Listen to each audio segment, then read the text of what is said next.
Hi, everyone. Welcome to another episode of Soul Creativity. This is actually episode 18, and I'm really excited this evening or daylight, wherever you happen to be. I'm talking with the multi creative Stacy Pratt. Stacy, thank you so much for joining me today. I am so glad to be here. So excited to talk to you. Well, I'm glad to say that we've had artists of all different types, from healing modalities to more traditional art, but you're our first, as far as I know, the first songwriter and musician that I've had on the show. So I'm really excited about that. And that's probably a good place to start. I would really like to know what first inspired you to become a songwriter.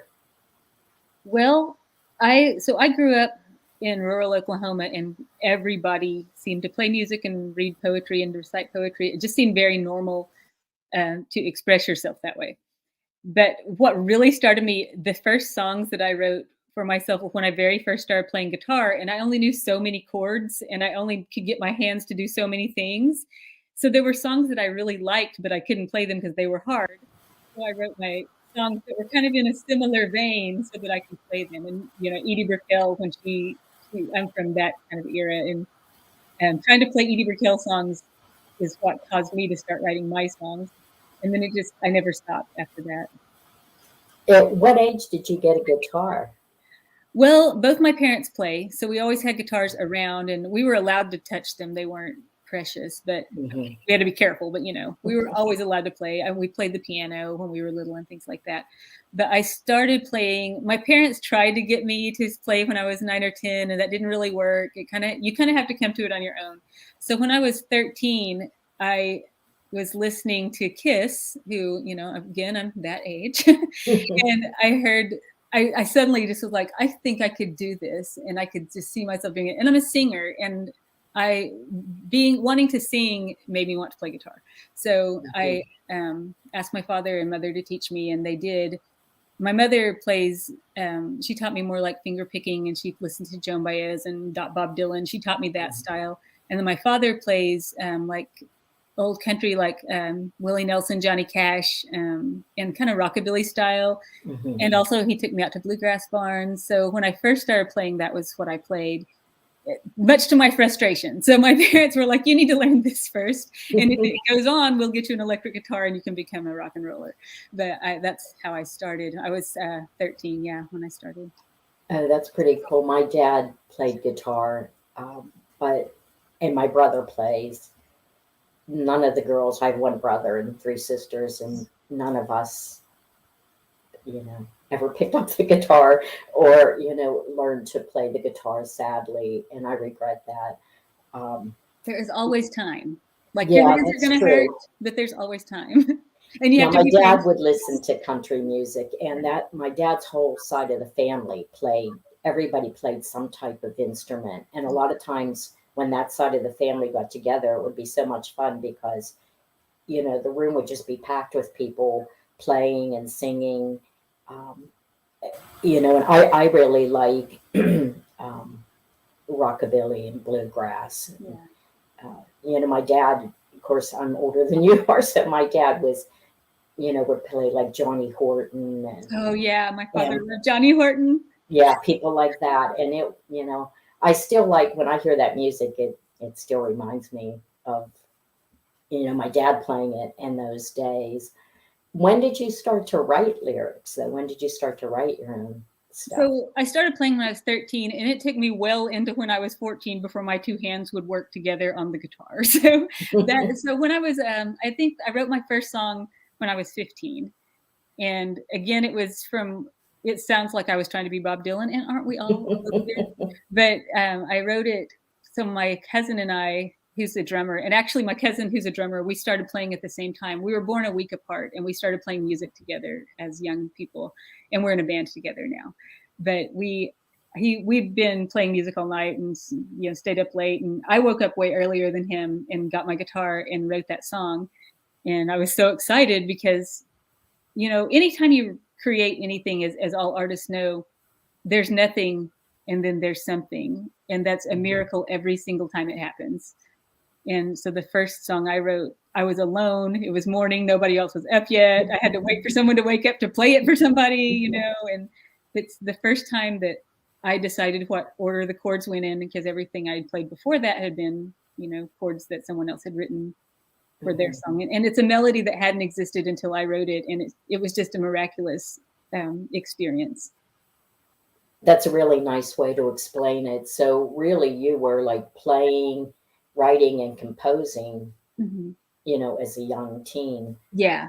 Did you, obviously you played for your family, but did you perform publicly at all? The minute I had an opportunity, yes. So I'd been a poet. Prior to this, I'd been writing poetry for as long as I can remember. Even before I knew how to write, I would dictate things to my father and he would write them down, or my mother, and she would write them down. So I've always been a poet. And I had always done readings. And when I started to be able to play, the minute I could piece chords together, I played. So there was it wasn't a coffee shop. It was a woman's art studio. It's called Good Works in Tahlequah, Oklahoma, where we had moved. My parents got a divorce and we moved to Tahlequah, but I was still in close contact with both parents. But she would open her artist studio every other Thursday, and just any kind of artist could come. So we had people giving monologues, poets, musicians, everybody would be there. And in our little kind of hippie town on the river. So I would play, the first time I ever played and sang, I'd sang at, Christmas concerts and school concerts and show choir, but the first time I played guitar and sang, I sang Joan Baez's version of Joe Hill, and it was there at Good Works. And I love playing in front of people. I love especially playing in front of strangers. So I got to know everybody, but there'd always be a few strangers. So yeah, I was 15, and then the minute I had I played Joan Baez and Bob Dylan primarily, and some old kind of bluegrassy songs. Patrick Sky, I played Patrick Sky songs, and then when I started writing my own, I always would throw my own songs in when I played there. Wow, that's really cool. I was never scared. I've never had stage fright. That's what I was just going to ask you, if you were, it must have somehow ignited your confidence to be performing. Yeah, I actually have always, when I was learning and when I was growing up, there were just so many bluegrass players around me and country music players. Our neighbors were a bluegrass band. And so to play in front of other people and to mess up in front of other people is something that seemed so natural because of how I grew up. Mm-hmm. You always see people, and if they messed up, it was never a big deal. And having that as a young musician was really good for me because it wasn't a big deal. But I've always felt more confident on stage and more comfortable on stage than I do out in the regular world, because on stage, you're in your little world, and you kind of have more control when you're on stage, than you do when you're interacting with people in a horizontal fashion, I guess. That's pretty interesting. I do want to mention for anyone tuning in live that the live chat is up. So if you have a question or you'd like to make a comment, just type it in and I will make sure that Stacy gets it. I was going to ask you, Stacy, if music was a part of your life growing up, but clearly, absolutely it was. It was, and you can see how that influenced you. I know when we were communicating previously, you had said that your family was artistic. They were painters. There were textile artists. You didn't feel like you took on those particular artistic roles. But how do you think those practices influenced your poetry and then your music as far, the poetry, your lyrics, but just playing and performing? It so influenced me. So like I said, my family are artists. The women of on my mother's side are all visual artists, and almost all of them. So she's a painter, and she was a fashion designer when I was growing up, and she still does both of those things. In fact, my family, plug for my family, my family will be having a family show at the Museum of Contemporary Native Arts in Santa Fe in August 2022. So be on the lookout for that. We're the Fife family. The show is called Matrilineal. And just women doing art was, again, women doing art and women playing music, because in bluegrass world, women play music all the time. That was never, and my mother played, it was just, I didn't ever think about that as a concern. But art was just in my community.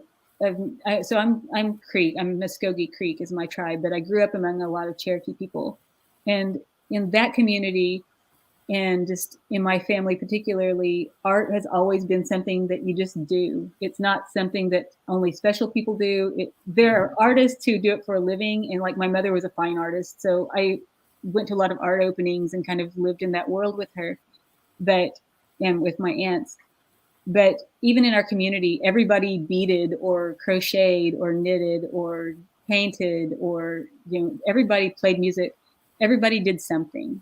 Mm-hmm. And so it almost felt every day. It never felt like a foreign thing or something that only the really good could do. Everybody just kind of did art. And that was a great way to grow up and a fun way to grow up. But more particularly, my mother is an abstract, like in an abstract expressionist style is her style.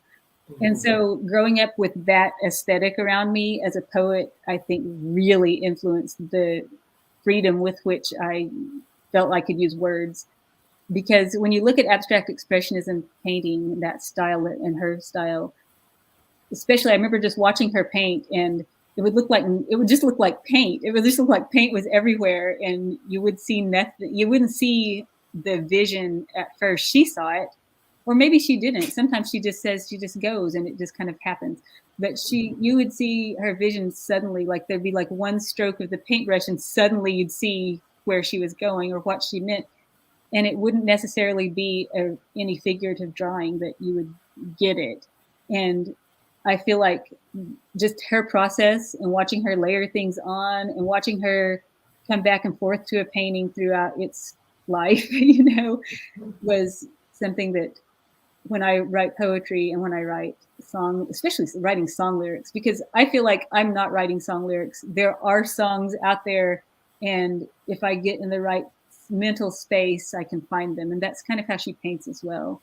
Visions and dreams and getting in this state where you're attuned, I guess the word, attuned to the songs that are out there. So it's definitely a kind of a spiritual practice, and the way that she does art really influenced me, because that's how I do it as well. And just knowing that was, that you would take the time to do that. There was never, oh, you need to do this, you need to do that. If you were doing art in my family, people left you to do art.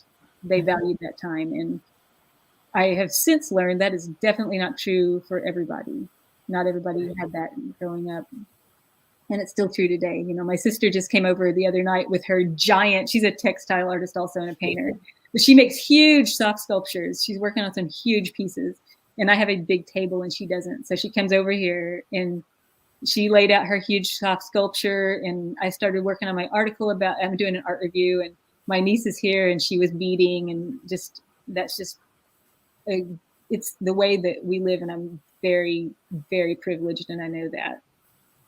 That's really interesting and important. And the point you made about, not all families are like that.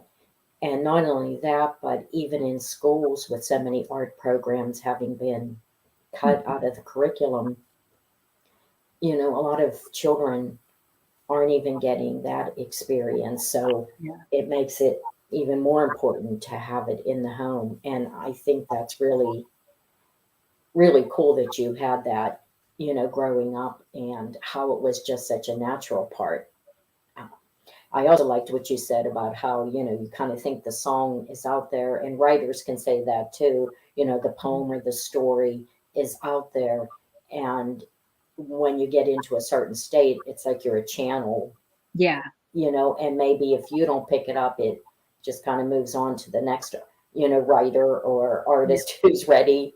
And it's going to be different for that artist. If I don't pick it up and Taylor Swift gets it, it's going to be different. That's such a cool way to think about it. Now I know you're right. You write different types of music and perform different types of music, and so I would assume your lyrics are a little bit, different for each type, each genre. But what would you say inspires your lyrics today?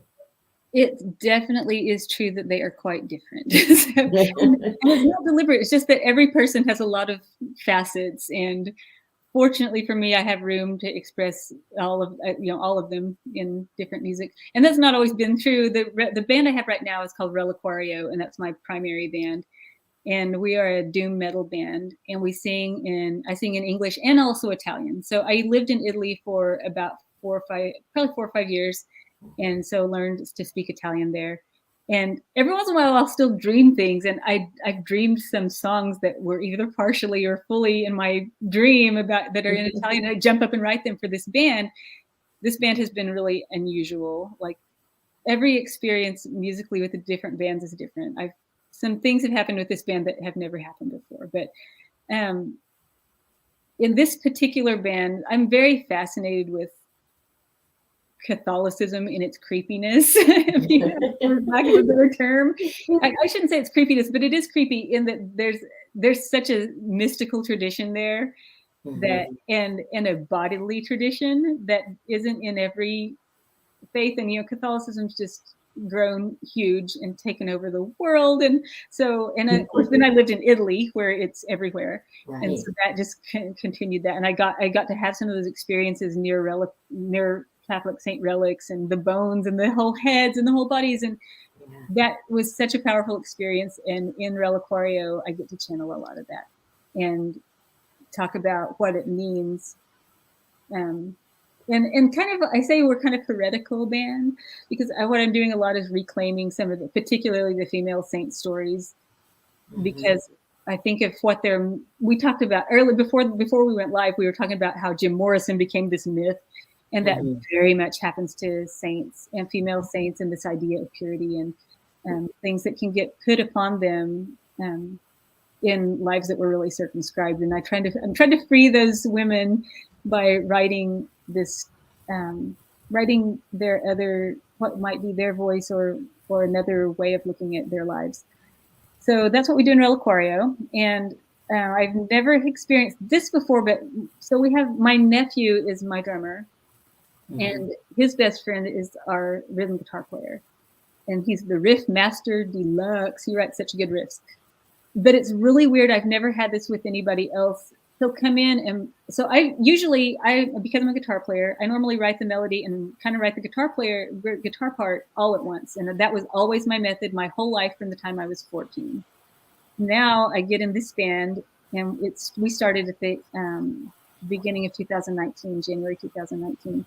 And I'll write, these lyrics are just coming to me in more of a way that poetry does, and that's unusual because poetry to me is a whole different experience than writing songs. Mhm. But sometimes now the lyrics will come to me first with the chorus there and everything, and then this guitar player, his name is Jacob, he'll come in and he'll say, "Oh, I thought of this riff," and I'll go, "Oh my gosh, that song!" Like we're not working together. He's working at his house, and I'm working at my house, but he'll play something and I just know that it goes with the words and it will fit. He'll have written parts that are just the right length and the right everything for my songs, and I have never had that before, so I love it. So that's what I do right now with that band.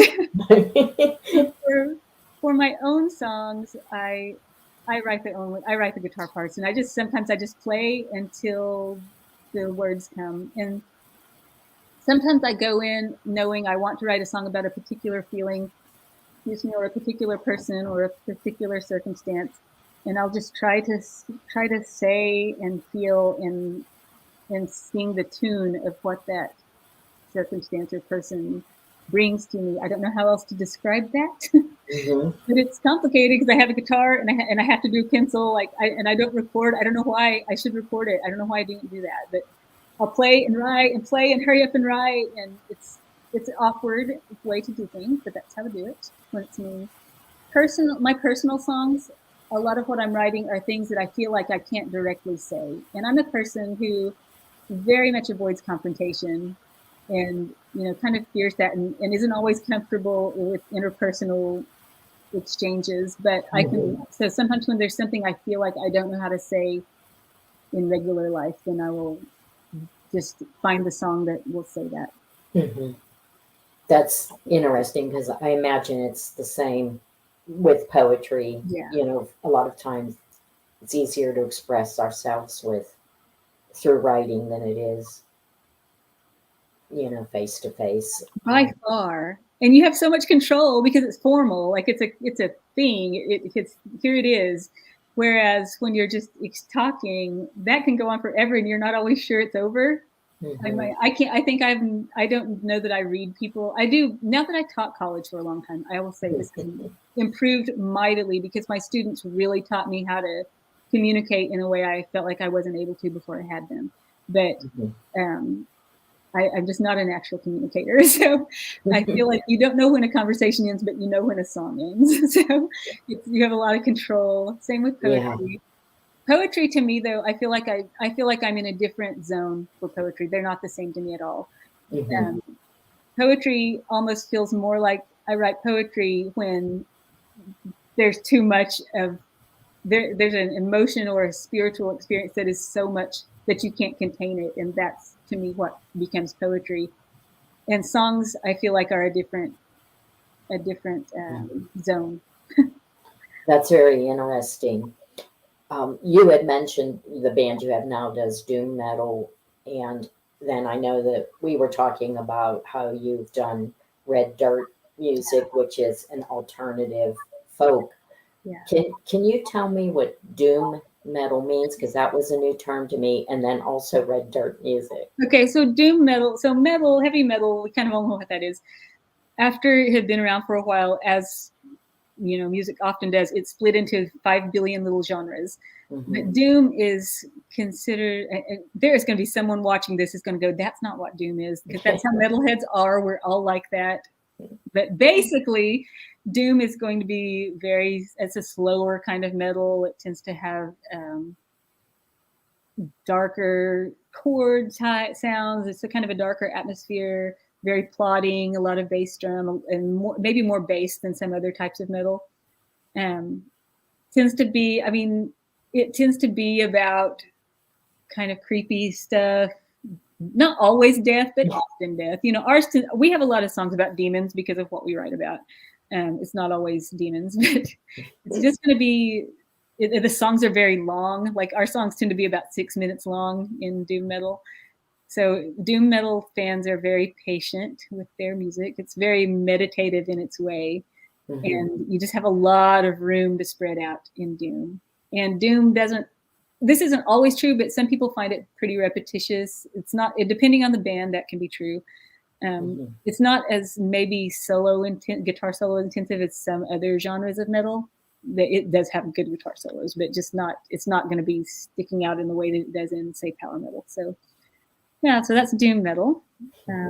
Red Dirt, my later personal songs are Red Dirt. So earlier when I was a younger writer, when I first started, I was just kind of writing alternative, I guess you'd call it alternative folk music or alternative rock. And I played in a lot of bands. I've been in so many bands. It's hard to keep a band. I mean, stuff happens, but I had a band called Siren, and we had played together for quite a long time, and it was all girls, and all of us had been in other bands together. We'd known each other a long time. They're my oldest friends, and we got this band, and we were really close and pretty successful, kind of locally and regionally. And when that band broke up, I normally I'm a person that my band breaks up, I'm like, yeah, whatever, on to the next one. Mm-hmm. When Siren broke up, I was just spiritually devastated by that breakup, more than I would have thought that I would have been. Mm-hmm. I really didn't understand that it meant that much to me till it was gone. And so for 6 years, I didn't write songs, and that was terrible. That's when I lived in Italy, actually. And I was living in Italy, not writing songs. Like, who does that? But that's what happened. I just didn't even want to look at my guitar. Like, I played gigs, in graduate school, I played gigs to earn some lunch money, but I was just, the songs were gone, and I thought they were gone forever. And when I was living in northern New York, Bruce Robinson, who is a Red Dirt musician. So Red Dirt is a type of kind of alternative country from Oklahoma and kind of Austin, Texas area. Not just Austin, but I mean, I say all Texas, Oklahoma, as opposed to Nashville. We'll say that for red dirt country. And we have red dirt here in Western Oklahoma and over in Texas. So it's called after that. And it's a great music. The lyrics are very important in red dirt, and they're very plain-spokenly about the lives that we live here in Oklahoma. And not traditionally, sometimes not traditionally the things that you might think of country singing about. So it's pretty cool. But so I was in New York. My band had broken up. I hadn't written in 6 years. And Bruce Robinson, who's from Texas, came to play a gig at this tiny little place in Lowville, New York. And I went to see him. And I don't know if you know him, but he's a great songwriter. And he's a great, big, tall, 7-foot cowboy with a hat. And he came walking in. And the minute I saw him, this sounds crazy. The minute I saw Bruce Robinson, I understood that I could write songs again. Wow. And when he played, he was great. Of course, he was great. He's always great. And I talked to him after. My husband was deployed to Afghanistan at the time, and he loves Bruce Robinson too. And Charlie Robinson, his brother. But I talked to Bruce Robinson, and he was like, "Oh, you're from Oklahoma. My wife's from Oklahoma," and he was just so kind. And said, I told him about my songwriting thing, and he said, "You don't give up." And he just was very encouraging. And on the way home, I wrote the lyrics to a song. And when I got home, I grabbed my guitar and wrote it and recorded it. And then I wrote 2 more right away that same night. And it's been back ever since. So since then, I've sang songs that would be I've written songs that would be more considered red dirt than previously. I think I was ashamed of being from Oklahoma for all my life. I just wanted to be a New Yorker, and I'm from rural Oklahoma. So I'm from the Muskogee Nation. And so I think that the healing, when I healed as an Oklahoman, basically. So. That's pretty cool. We do have a comment from Lori, and let me see if I can read it to you. She says, "Hello to 2 creative people." And then she said, "I am married to someone who has been writing songs like crazy. So I thought I could resist the germ, but it's coming on. It gives me hope that there might be a tune looking for what I wrote. Do you recommend meditation for accessing it? Yoga, guitar, wine, and or Elton John?" She did such things. Yeah, I like the term yoga guitar because that is exactly what it is. I recommend yoga guitar. I've never heard that term, but I'm using it from now on. Yes. No, I think, oh man, Laurie would write good songs just because knowing her poetry, and I bet Ray does too. But, and Laurie has good taste too. So I would recommend, just jump in and do it. I've never used meditation for songwriting, but because I always just jump in. To me, the thing that can sometimes ease you in is get by yourself, find the place that works for you, and just start singing. And if you don't play guitar, just start singing, and you'll find a guitar player. Laurie and I both know a lot of guitar players, and just find somebody who can, or a pianist, I guess. It doesn't have to be guitar. Just sing your song and just sing until you sing yourself into it. That's a kind of meditation, I think. And something that I do when I don't, and Laurie's going to now go looking through all my songs and go, "Hey, you do this." So when I don't know what to sing or how to start, you'll hear the phrase something like, "I don't know what to say," and just sing that. We tell our students that when they can't write, just sing, "I don't know what to say. I don't know what to say," and eventually you just just keep singing it until you do. It really does work. It works just like it does for any writing, and sometimes it does, sometimes it doesn't. But and if you don't get in the zone, it's just try it again sometime and go somewhere else. Because every once in a while, I remember one time we had the ironing board out, and I wrote so many songs because the ironing board was out. I was like, "We cannot put this up," because I'm standing here at it and I'm writing songs, and you just find your place and just jump in. Jumping in is the way. Do you ever listen to, when you want to write something or compose, the music, do you ever listen to someone to get that, point in, or does that throw you off more? I don't, but I know some people do. Yeah, I don't, but some people do. Yeah, because I know for writing, sometimes if you take a line from a poem or a story and it's kind of that same thing though, almost like writing, blah, blah, blah, or I don't know what to write. It'll open that up for you. I do want to give another piece of advice, and I was hoping to mention her. So Kat Thomas is a young singer that I've been playing with. And so I started playing with her when I was, 40 and she was 9 or something, and she's 18 now and she's great. But she, when we were playing together, and I'd never written songs like this, she'd just go, let's write a song about Chinese food. Or she'd give me an assignment. Actually, that was an assignment. Go write a song. I'm going to write a song about this. You write a song about Chinese food. And I did not want to tell her things were hard because I don't want her to know things were hard at that age. And they're not. And I was like, okay, fine. And it worked. It worked.